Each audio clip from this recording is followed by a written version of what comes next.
Welcome to my vlog, guys. Magandang araw sa inyo. Ere, nakita ko lang dito sa sa YouTube channel na din sa bandang QC. May isang shop na mababait ng manggagawat na mamura ang bilihin. Kaya guys, dito kayo pumunta sakali. Rekomendasyon ko lang naman. Kanya-kanya namang rekomendasyon yan eh. Kung saan no okay, kung saan naayon eh. So ito, nagawa ngayon yung NMAX. Yan, nagpalit ako ng dalawang gulong, harap sa kalikod. Yung ginamit kong gulong ay budget meal. Ere, ang pangalan ay Maximus. Standard na gulong mo pang likod dyan, yung 130/70.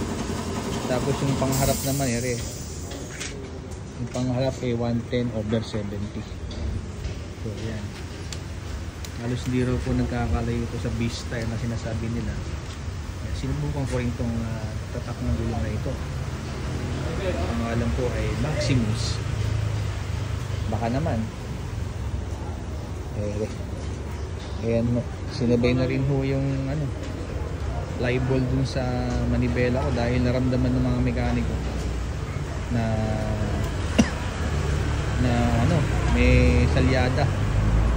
Hindi naman ako nabigo dahil kalawang din naman yung